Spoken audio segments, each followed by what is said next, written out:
सभी साथियों को नमस्कार।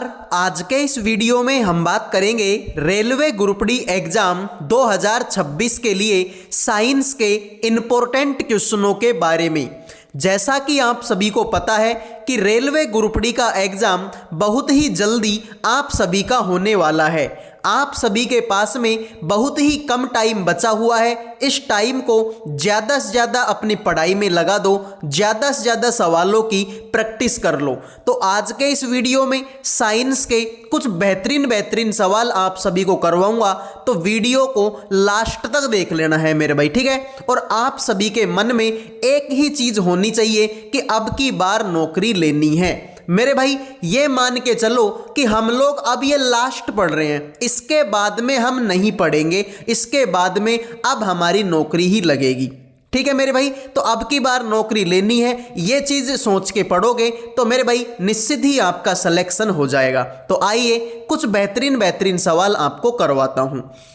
सवाल तुम्हारे सामने है। एक पिंड को ऊंचाई से गिराया जाता है।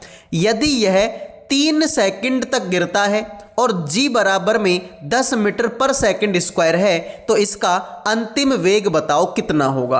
तो देखते हैं आप में से कितने बच्चे इस सवाल का आंसर करेंगे। तो सबसे पहले तो ध्यान से देखो, आपसे बोला गया है कि ये कितनी देर तक गिरता है, 3 सेकंड तक गिरता है। यानी कि जो टाइम है इसकी वैल्यू कितनी है, 3 सेकंड जो है आपका टाइम है। तुम्हारे पास में जो g है इसकी वैल्यू कितनी है, 10 मीटर पर सेकंड स्क्वायर, ठीक है मेरे भाई। g की वैल्यू कितनी है, 10 मीटर पर सेकंड स्क्वायर। तो इसका अंतिम वेग आपको निकालना है। तो आपने मेरे भाई गति का पहला समीकरण पढ़ा होगा। किसका मेरे भाई, गति का पहला समीकरण आपने पढ़ा होगा। और वो समीकरण आपका क्या बोलता है, v बराबर में u प्लस में gt, u प्लस में gt।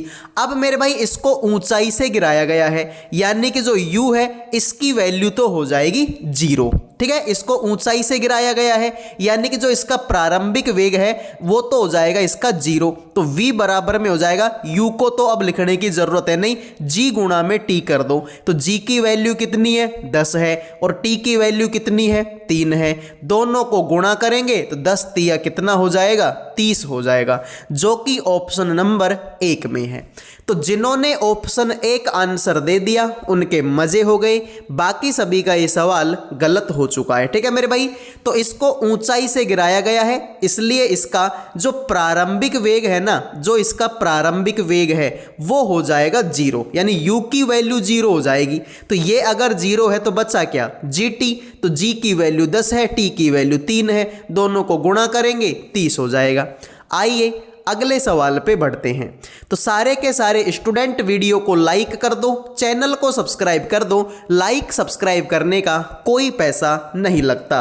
और मेरे भाई मन में एक ही बात होनी चाहिए कि अब की बार नौकरी हमको लेनी है। देखिए, साबुन की मार्जन क्रिया में मिसेल की मुख्य भूमिका क्या है। तो साबुन की जो मार्जन की क्रिया होती है उसमें मिसेल की मुख्य भूमिका क्या है, मिसेल क्या काम आता है। जल की कठोरता को कम करता है, जल में फैन उत्पन्न फैन मतलब होता है झाग, ठीक है। जल के पृष्ठ तनाव में वृद्धि करता है, कपड़ों से तेल और गंदगी को ट्रैप करना और हटाना। बताओ मेरे भाई इसका राइट आंसर क्या होगा। साबुन की मार्जन क्रिया में मिसेल की मुख्य भूमिका क्या है। तो जो मिसेल होता है उसकी मुख्य भूमिका है कपड़ों से तेल और गंदगी को ट्रैप करना और मेरे भाई उसको हटाना, ठीक है मेरे भाई। कपड़ों से तेल और गंदगी को ट्रैप करना और उसको हटाना। मेरे भाई यहां पर एक लाइन बोली गई है, जल की कठोरता। तो जल में जो कठोरता होती है वो कितने तरीके की होती है। तो अगर मैं बोलूं कि जल में जो कठोरता है वो 2 तरीके की होती है। एक तो होता है जल की अस्थायी कठोरता, जल की अस्थायी कठोरता, और एक होती है जल की स्थायी कठोरता। तो अगर मैं तुमसे बात करूं कि जो अस्थायी कठोरता होती है वो किसके कारण होती है, तो ये होती है मेरे भाई आपके कैल्शियम और मैग्नीशियम, कैल्शियम और मैग्नीशियम बाइकार्बोनेट के कारण होती है, ठीक है मेरे भाई। अगर कोई भी आपसे पूछ ले कि बताओ जल की जो अस्थायी कठोरता है वो किसके कारण होती है, तो जल की अस्थायी कठोरता कैल्शियम और मैग्नीशियम बाइकार्बोनेट के कारण होती है। और अगर मैं बात करता हूं मेरे भाई जल की जो स्थायी कठोरता है वो किस कारण होती है, तो ये होती है मेरे भाई आपके कैल्शियम और मैग्नीशियम क्लोराइड के कारण होती है। किसके कारण मेरे भाई? क्लोराइड के कारण। ठीक है, तो अस्थायी होती है कैल्शियम और मैग्नीशियम बाइकार्बोनेट के कारण, और स्थायी कठोरता होती है कैल्शियम मैग्नीशियम क्लोराइड के कारण। ठीक है, अब बढ़ते हैं अगले सवाल पर। वीडियो में आगे बढ़ने से पहले जो भी student railway group D exam 2026 की तैयारी कर रहे हैं उन सभी के लिए करंट अफेयर का, जीके का, रीजनिंग का और मैथ का, इन चारों सब्जेक्ट्स का पीडीएफ तैयार कर दिया केवल 100 रुपये में। 100 रुपये में आपको पूरी तो करंट अफेयर मिलेगी, जीके मिलेगी, रीजनिंग मिलेगी और मैथ मिलेगी। चारों सब्जेक्टों का पीडीएफ आपको केवल और केवल 100 रुपये में दिया जाएगा। अगर कोई बच्चा ध्यान से मन लगा के इस पीडीएफ को पढ़ता है तो उसका सिलेक्शन पक्का है, क्योंकि मेरे भाई पीडीएफ में वैसे ही क्वेश्चन हैं जैसे क्वेश्चन आप लोगों से एग्जाम में पूछे जाते हैं। तो इंपॉर्टेंट क्वेश्चनों का ये पीडीएफ केवल और केवल 100 रुपये में आपको दिया जाएगा। जिस भी बच्चे को चाहिए इन नंबरों पे व्हाट्सएप मैसेज करके केवल और केवल 100 रुपये में आप ये पीडीएफ ले सकते हैं। ठीक है भाई, बेहतरीन लेवल का पीडीएफ है। अगर पीडीएफ को पढ़ लिया तो सिलेक्शन पक्का है, क्योंकि भाई पीडीएफ में आपको इंपॉर्टेंट क्वेश्चन मिलेंगे, साथ में उन क्वेश्चनों का डिटेल में सॉल्यूशन आपको दिया जाएगा। और पीडीएफ उसी पैटर्न पर आधारित है जिस पैटर्न से तुम्हारी एग्जाम में क्वेश्चन आते हैं। तो जिनको चाहिए नंबर तुम्हारे सामने है, व्हाट्सएप पे मैसेज कर देना। अब बढ़ते हैं अगले सवाल पर। ठीक है मेरे भाई, अगला सवाल देखो।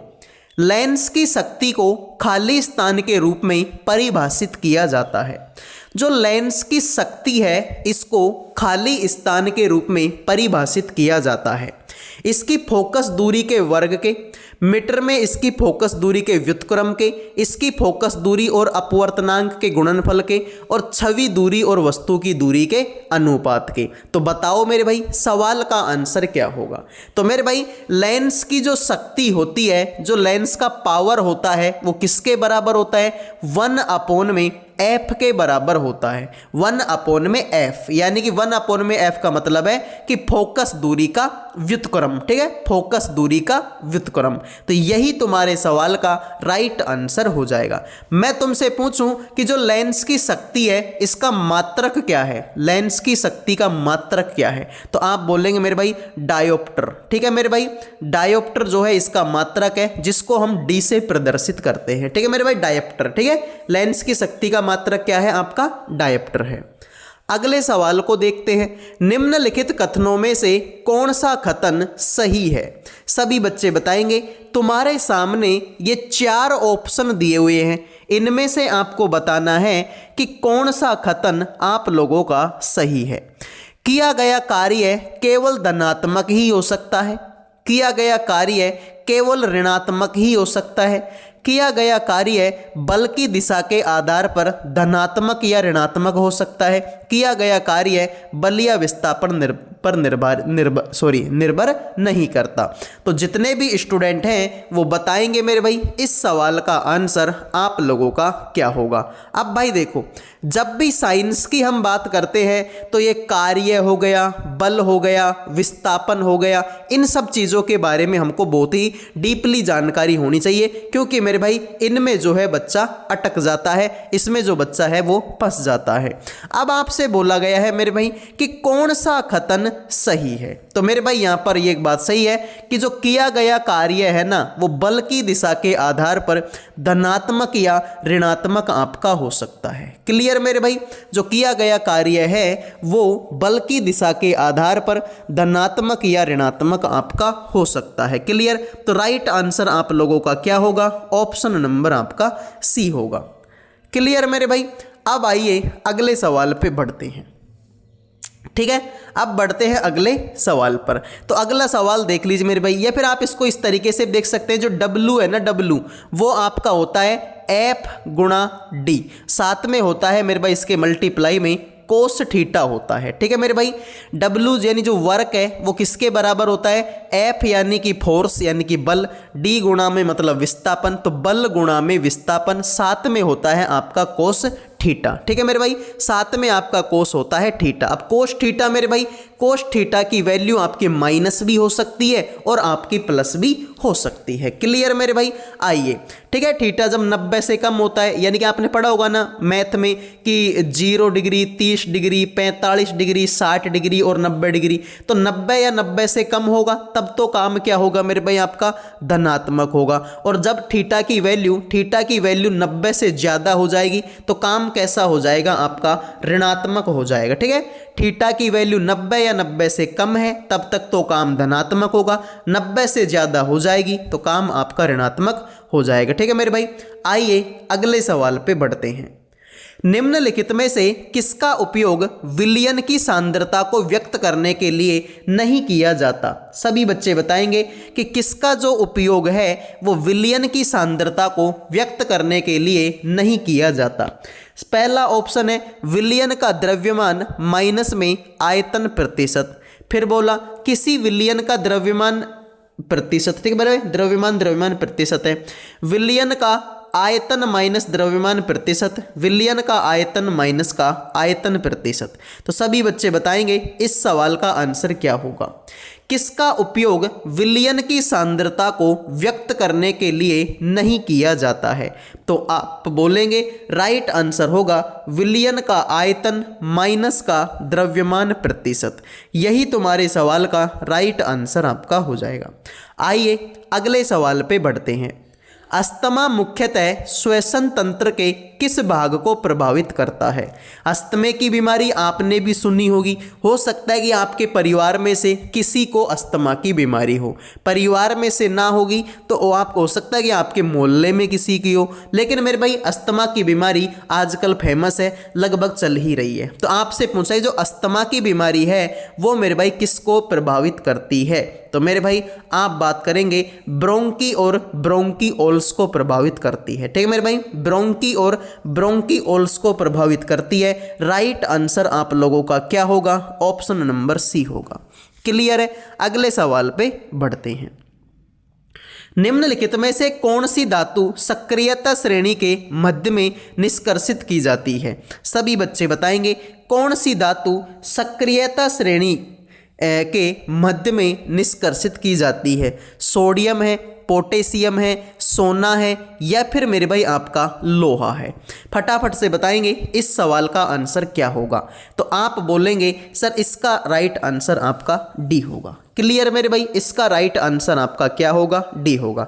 यानी सक्रियता श्रेणी के मध्य में इसको निष्कर्षित किया जाता है। मध्य की अगर मैं बात करता हूं तो ना तो इसमें जो है इसकी जो सक्रियता है वो ज़्यादा होती है और ना ही इसकी सक्रियता क्या होती है, कम होती है, लगभग बीच में इसकी सक्रियता होती है। जैसे कि अगर मैं तुमसे बोलूं कि सोडियम पोटेशियम है, जैसे कि मैं तुमसे बोलता हूं किसके बारे में, इस सोडियम पोटेशियम के बारे में बोलूंगा तो सर सोडियम पोटेशियम की जो सक्रियता है वो तो बहुत ज़्यादा होती है। जैसे आपने सुना होगा कि सोडियम को अगर मैं खुला छोड़ दूं तो ये आग पकड़ लेता है। ठीक है, सोडियम को अगर खुला छोड़ दें तो ये तो आग पकड़ लेता है, मतलब इनकी सक्रियता बहुत ज़्यादा है। फिर जैसे मैं बात करूं सोने की, तो सोने की जो सक्रियता है वो मेरे भाई बहुत कम है, धीरे धीरे मेरे भाई ये जो है क्या करता है, अभिक्रिया करता है, यानी सोने की सक्रियता मेरे भाई क्या है, बहुत ही कम है। अब जो लोहा है ना, जैसे कि लोहा हो गया, जैसे कि जस्ता हो गया, इनकी जो सक्रियता है वो ना तो बहुत फास्ट है और ना ही बहुत स्लो है। तो राइट आंसर तुम्हारा क्या होगा? डी होगा। अगले सवाल पे बढ़ते हैं। जब मुद्रित सामग्री पर एक मोटी कांच की पट्टी, ठीक है मेरे भाई, जब मुद्रित सामग्री पर एक मोटी कांच की पट्टी रखी जाती है तो अक्सर उभरे हुए दिखाई देते हैं, ऐसा खाली स्थान के कारण होता है। तो बताएंगे मेरे भाई कितने बच्चे हैं जो इस सवाल का राइट आंसर करेंगे। फटाफट कमेंट कर दो मेरे भाई, इस सवाल का आंसर आपका क्या होगा। ठीक है मेरे भाई, आपसे क्या बोला है कि जब मुद्रित सामग्री पर मान लो कोई भी चीज प्रिंट हुई है, ठीक है भाई, कोई भी चीज प्रिंट है, उस पर जब मैं मोटी कांच की पट्टी रख दूंगा तो जो अक्षर है ना उसके वो उभरे हुए दिखाई देंगे। तो आप बोलेंगे सर ऐसा किस कारण होता है, तो ऐसा तो मेरे भाई अपवर्तन के कारण होता है। ठीक है मेरे भाई, प्रकाश के अपवर्तन के कारण ऐसा होता है। ऑप्शन नंबर ए आपका राइट आंसर हो गया। आइए अगले देखो, एक तो अपवर्तन होता है, एक जैसे मैं अगर बोलूँ प्रकीर्णन क्या होता है, तो प्रकीर्णन में मेरे भाई जो है प्रकाश ऐसे बिखर जाता है। ठीक है भाई, जैसे यहाँ पर एक प्रकाश आया और अगर मैं बोलूँ कि इसका प्रकीर्णन कर दूं तो ये जो प्रकाश है वो काफ़ी सारे रंगों में ऐसे विभाजित हो जाएगा। ठीक है मेरे भाई, तो प्रकाश का फैलना, प्रकाश का बिखरना क्या है मेरे भाई, तो सर प्रकाश का बिखरना ही मेरे भाई आपका प्रकाश का प्रकीर्णन है। और जब उभरे हुए हमको दिखाई देंगे तो इसमें मेरे भाई आपका क्या आता है, सर इसमें हमारा अपवर्तन की घटना होती है। जब जल और पोषक तत्व, ठीक है, जब जल और पोषक तत्व उपल होते हैं, ठीक है मेरे भाई, उपल होते हैं, तो मेरे भाई ये तुम्हारा गलत है। ठीक है, उपल नहीं उपलब्ध होते हैं। ठीक है भाई, इसको कर लेना आप, उपलब्ध होते हैं। ठीक है मेरे भाई, तो जब जल और पोषक तत्व उपलब्ध होते हैं तो शैवाल खाली स्थान प्रक्रिया द्वारा तेजी से वृद्धि करते हैं और गुणित होते हैं। तो सभी बच्चे बताएंगे इस सवाल का राइट आंसर क्या होगा।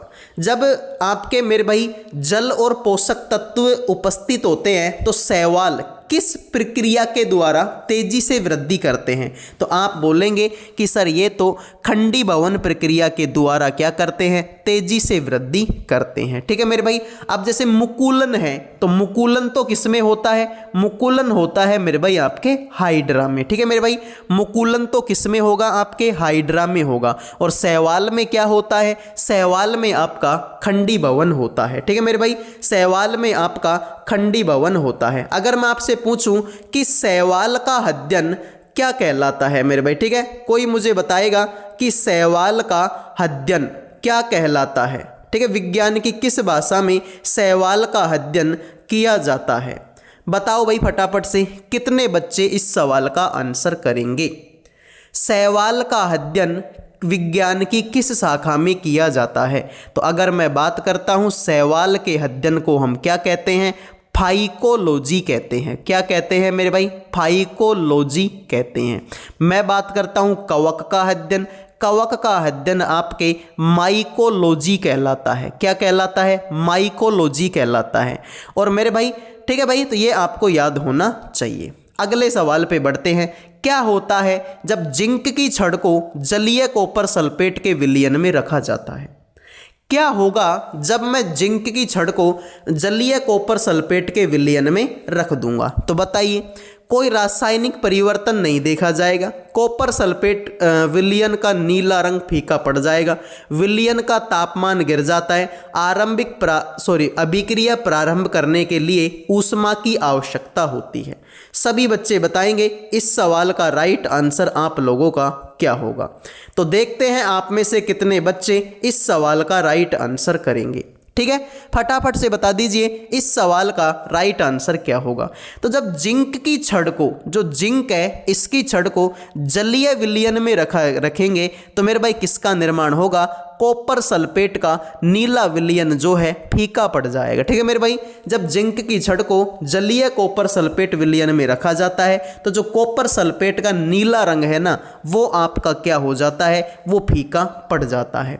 अगर मैं बात करता हूं मेरे भाई कॉपर सल्फेट को हम CuSO4 भी बोलते हैं। ठीक है मेरे भाई, कॉपर सल्फेट यानी कि जो आपका, मैं आपसे पूछूं कि बताओ नीला थोता क्या होता है, नीला थोता, तो नीला थोता होता है आपका क्या, कॉपर सल्फेट होता है। और कॉपर सल्फेट को हम CuSO4 भी बोलते हैं। ठीक है मेरे भाई, तो CuSO4 जब जिंक के साथ में अभिक्रिया करेगा तो ZnSO4 बना देगा। ठीक है मेरे भाई, क्या बना देगा, वो आपका ZnSO4 बना देगा। तो इसलिए मेरे भाई इसका जो रंग है वो आपका क्या हो जाएगा, वो फीका पड़ जाता है। ठीक है, नीला रंग क्या होता है आपका, फीका पड़ जाता है। अगले सवाल को देखते हैं। निम्नलिखित में से कौन सा कथन सही है, विभवांतर को वोल्ट में मापा जाता है, और दूसरा है 1 वोल्ट 1 न्यूटन प्रति कूलाम के बराबर होता है। सभी बच्चे बताएंगे भाई इस सवाल का आंसर क्या होगा। कौन सा कथन इनमें से सही है? पहली लाइन बोली कि क्या विभवांतर को वोल्ट में मापा जाता है क्या? आप बोलेंगे सर ये बात तो बिल्कुल सही है भाई कि विभवांतर जो है इसको तो वोल्ट में ही मापा जाएगा, इसका मतलब ये बात तो तुम्हारा सही है। फिर तुमसे बोला 1 वोल्ट 1 न्यूटन प्रति कूलाम के बराबर होता है क्या? तो मेरे भाई आप बोलेंगे सर 1 वोल्ट जो है 1 न्यूटन प्रति कूलाम के बराबर नहीं होता, ये बात तुम्हारी गलत है। तो केवल एक तुम्हारा राइट आंसर हो जाए, ठीक है। तो 1 वोल्ट जो है किसके बराबर होता है? तो आप बात करेंगे सर जो वोल्ट है वो मेरे भाई आपके, ठीक है, ये न्यूटन प्रति कूलाम के बराबर नहीं होता, ठीक है मेरे भाई, ठीक है मेरे भाई। तो यहां पर बोला कि जो वोल्ट है 1 न्यूटन प्रति कूलाम के बराबर होता है क्या? मेरे भाई ये आपका गलत है, क्लियर है। तो राइट आंसर आपका ऑप्शन नंबर बी हो जाएगा, ठीक है। अगले सवाल पे बढ़ते हैं।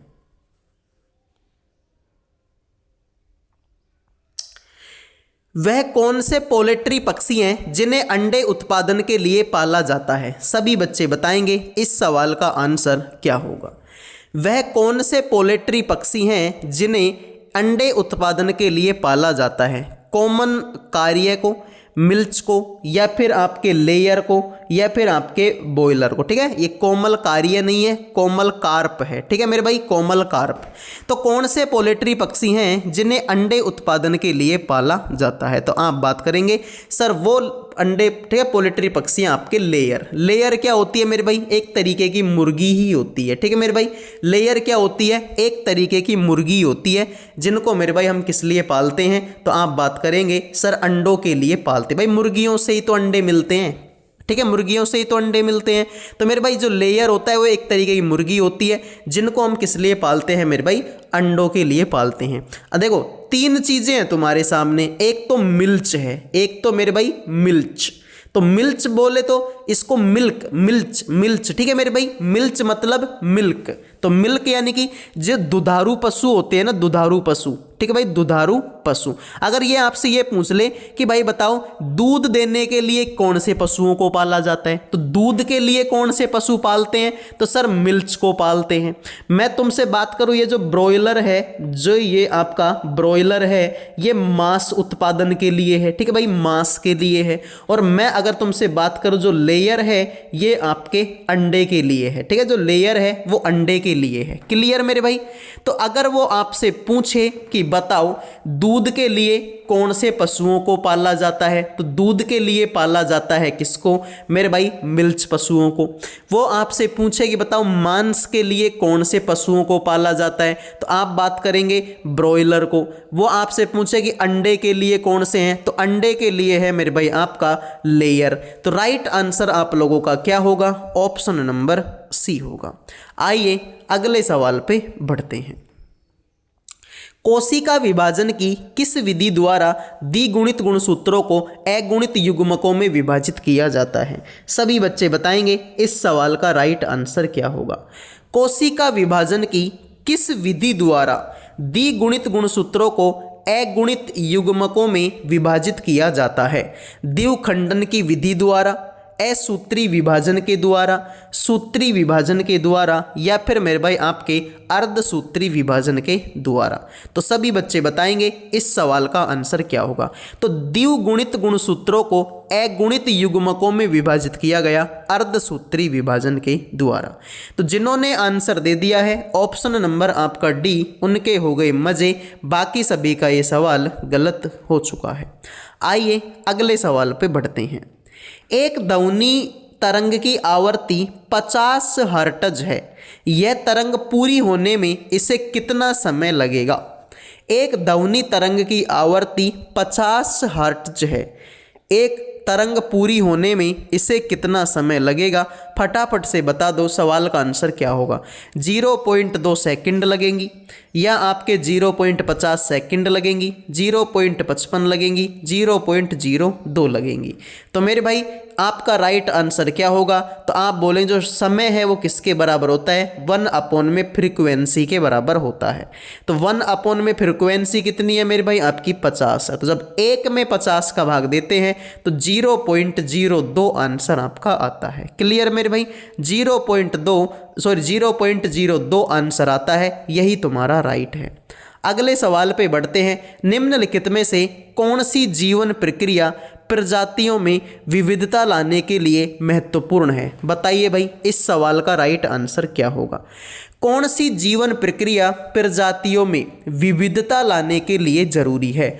तो प्रजातियों में अगर विविधता तुमको लानी है तो लैंगिक जनन आपको करना पड़ेगा। ठीक है मेरे भाई, लैंगिक जनन आपको करना पड़ेगा। ऑप्शन नंबर 1 राइट आंसर हो जाएगा। आइए अगले सवाल पर बढ़ते हैं। वह प्रकार्यात्मक समूह जिसमें ऑक्सीजन विषम परमाणु नहीं होता, वह प्रकार्यात्मक समूह कौन सा है जिसमें मेरे भाई ऑक्सीजन परमाणु आपका विषम परमाणु नहीं होता? हेलो एल्केन है, कार्बोक्सिलिक अम्ल है, कीटोन है, या फिर मेरे भाई आपका ठीक है हेलो एल्कोहल है, सॉरी एल्कोहल है। तो मेरे भाई मन में एक ही बात, जैसा कि मैंने बोला कि आपके मन में एक ही बात होनी चाहिए कि अब की बार नौकरी लेनी है। कुछ क्वेश्चन आपको कठिन भी लगेंगे, कुछ क्वेश्चन आपको सरल भी लगेंगे। तो मेरे भाई आपसे पूछा कि जिसमें ऑक्सीजन विषम परमाणु नहीं होते हैं, तो आप बोलेंगे विषम परमाणु किस में नहीं होते? सर हेलो एल्कोहल में नहीं, सॉरी हेलो एल्केन में नहीं होते। ऑप्शन नंबर 1 आपका राइट आंसर हो जाएगा। क्लियर मेरे भाई? अब आ जाइए अगले सवाल पर।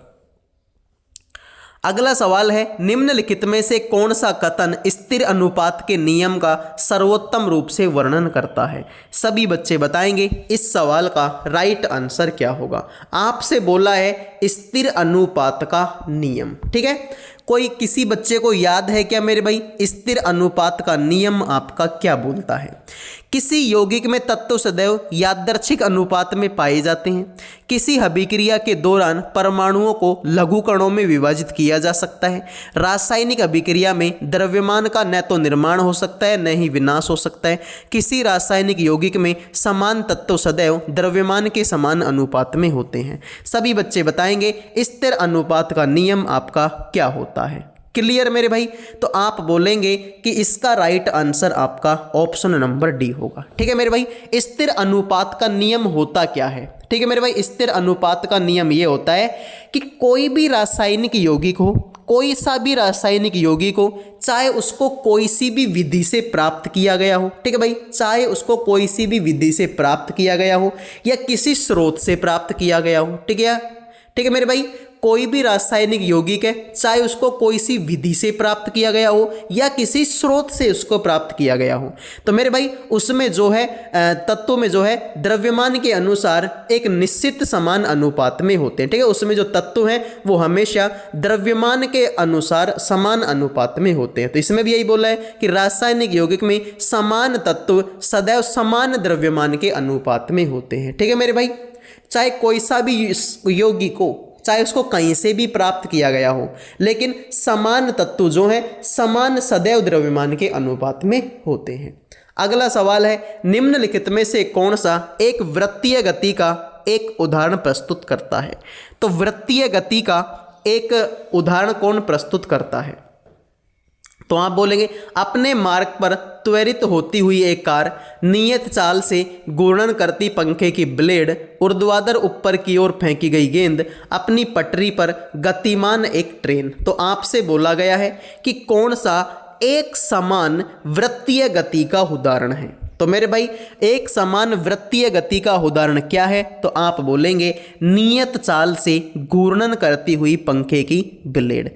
तो मेरे भाई ये एक समान वृत्तीय गति में ही तो है मेरे भाई, पंखा जैसे घूम रहा है वैसे ही तो घूमता रहता है मेरे भाई। तो एक समान वृत्ति यानी एक ही पथ को फॉलो करता है।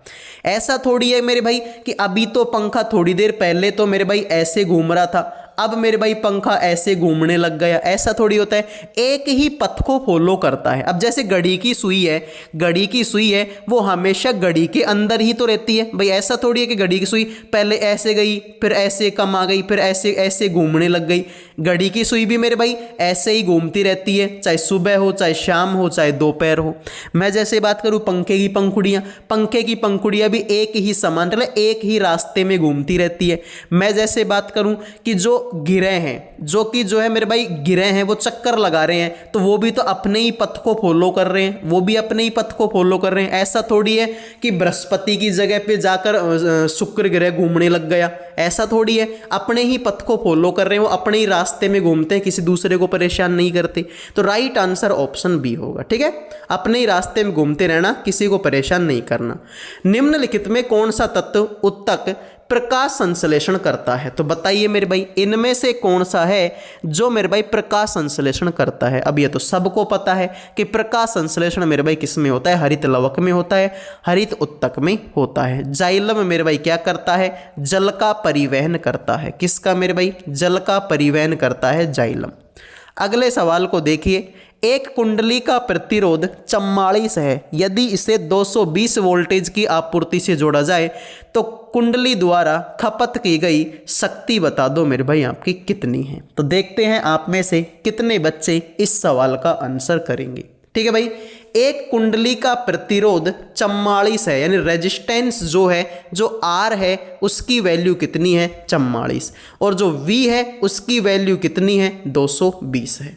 तो मेरे भाई बताइए कुंडली द्वारा खपत की गई शक्ति आपकी कितनी होती है? तो देखते हैं आप में से कितने बच्चे आंसर करेंगे। तो आप बताएं सर, P बराबर में होता है V² अपॉन में R। तो मेरे भाई अगर मैं बात करता हूं 220, ठीक है भाई, V की वैल्यू 220 है तो 220 का स्क्वायर है तो 220 गुणा 220, और R की वैल्यू कितनी है? 44। तो मेरे भाई 22 का भाग देंगे तो 10 बार जाएगा, 22 का भाग देंगे तो 2 बार जाएगा, 22 दूना 44, 2 का भाग देंगे तो 11 बार जाएगा, यानी 110। 110 को 10 से गुणा करेंगे तो 1100 आंसर हो जाएगा। ऑप्शन नंबर बी है। तो जिन्होंने भी आंसर दे दिया उनके मजे हैं, बाकी सभी का ये सवाल गलत हो चुका है। क्या होता है जब नेफ्थलीन बॉल को खुली जगह में धातु की प्लेट में जला दिया जाता है? क्या होता है जब नेफ्थलीन बॉल को खुली जगह में धातु की प्लेट में जला दिया जाता है? तो यह धातु की प्लेट पर बिना किसी निक्षेप के पीली ज्वाला के साथ जलती है। यह धातु की प्लेट पर काले कज्जली निक्षेप के साथ नीली ज्वाला के साथ जलती है। यह नीली ज्वाला के साथ जलता है। यह धातु की प्लेट पर काले कज्जली निक्षेप के साथ पीली ज्वाला के साथ जमता है। तो बताइए मेरे जलता है, ठीक है। तो बताइए इस सवाल का राइट आंसर आपका क्या होगा? तो देखते हैं आप में से कितने बच्चे इस सवाल का आंसर करेंगे।